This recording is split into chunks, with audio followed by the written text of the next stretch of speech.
Bismillahir Rahmanir Rahim. Nahmaduhu wa nusalli ala rasulihil kareem.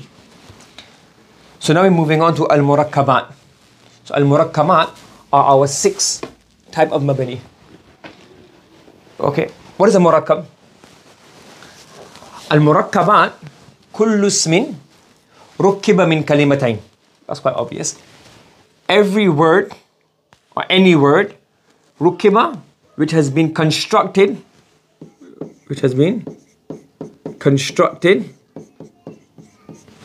min kalimatain, 2 words. But the key, the differential in this definition is this. The difference in this definition that differentiates it from other types of murakkabat is this.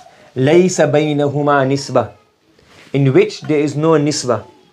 Basically, it's not a, I think I've got it here. Abdullah.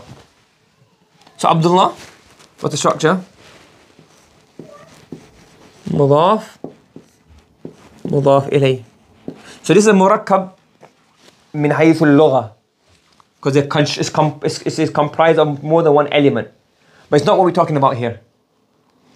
This is murakkab idafi. This is not what we're talking about here. This is not mabani. Okay? Similarly, ta'abbata sharra. What is there between this? Let's take the example now. Let's say, for example, Ja'a Zaydun. What is this? A compilation of 2 words. But it's a nisbah. It's isnad, mubtada, fa'il, fa'il. So now this is what? We're not talking about these. We're talking about words which have come together and there's no nisbah between them. For example, Hadra Maut. That became a name. Hadra Maut.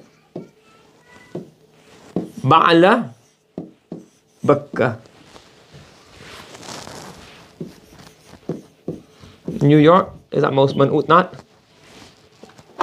Possibly man'ut not. The New York, New Jersey, the Jersey in England. So when the British were over there, they made a New York, a New Jersey, a New Zealand.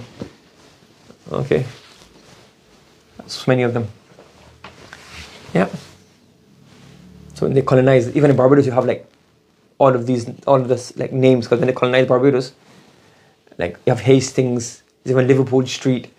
There's so many different names of existing. We can see the British. If any name of like Barbadian area which was named in the British time, you Google it, you probably find an equivalent somewhere in the England. So possibly people where they're from in England, they took those names over there. Anyways, right. So Ba'la Bakka, an example of murakkab, where they have 2 words put together and they now become a murakkab. So this is what is mabani. Okay. Now, there are 2 types of murakkab. The first is, there may have been a waw originally, or you can visualize a waw being there. Whether it was there or not, it doesn't matter. But you can visualize, you can see that a waw could have been there. So if this is the case, then both words become mabni alal fath. Both words become what? Mabni alal fath. An example is what? Ahada ashara. Because if you look at any other number, arba'un wa thalathun, khamsun wa thalathun, sittun wa thalathun, what do we have? We have a waw in between them. But from ahada ashara until tis'ata ashara, there is no waw. So we could have assumed the waw was not there, and we see the waw is not there, and it makes sense that there's no waw, and the Arabs is mabani. So what we say from here, when there should have been a waw was removed, both parts, the first word and the second word, both become mabani. So ahada ashara, thalathata ashara, arba'ata ashara, all of these become what? Mabani. Both words, the tis'ata and the ashara, mabani. Except ithnay ashara, that's mu'rab, like the muthanna. Illa ithnay ashara, except ithna ashara, which is 12, فَإِنَّهَا مُعْرَبَةٌ كَالْمُثَنَّى. It is mu'rab, just like the other muthanna, other jewels. Other examples not mentioned here is bayta bayta. You can say, for example, huwa jari bayta bayta. He's my neighbor. Bayta bayta meaning bayta wa bayta, our house al mulasiq, joined together. Not as a neighbor in the neighborhood, but proper neighbor. You have bayna bayna. bayna this or bayna that. Between, in between. So bayna. This is also mabni al-fath. Yes? So anytime you have a structure where two words put together and a waw is missing, you would say what? That both words become mabni al-fath. Yes? Understood?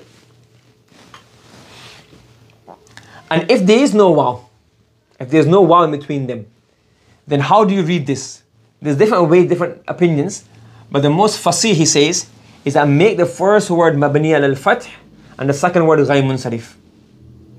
So if you see a structure, two words put together, there's no nisbah between them, they just join together. Like ba'la bakka. Then the ba'la is the first word, bakka. So what's ba'la bakka? Some say ba'la was an idol and bakka was the name of the king, and different interpretations regarding this. But ba'la bakka is two words.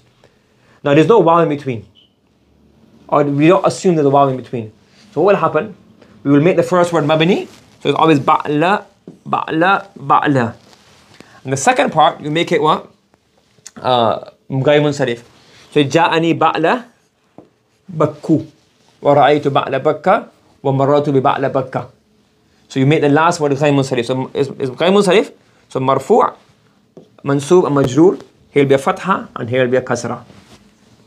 So if you have two or more words joined together, so you have to look, is there a waw missing or not? If we assume or understand a waw to be missing, then what do we say? We say this is going to be what? This is going to be mabni al-fath, both parts. And if no waw was missing, then what do we say?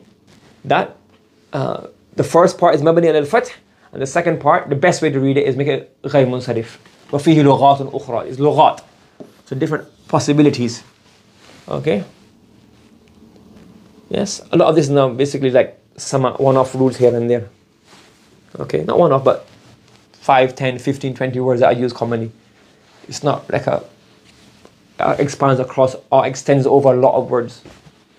Okay? Subhanallah bihamdi subhanakallahumma bihamdika wa nashhadu an la ilaha illa anta wa nastaghfiruka wa natubu ilayk.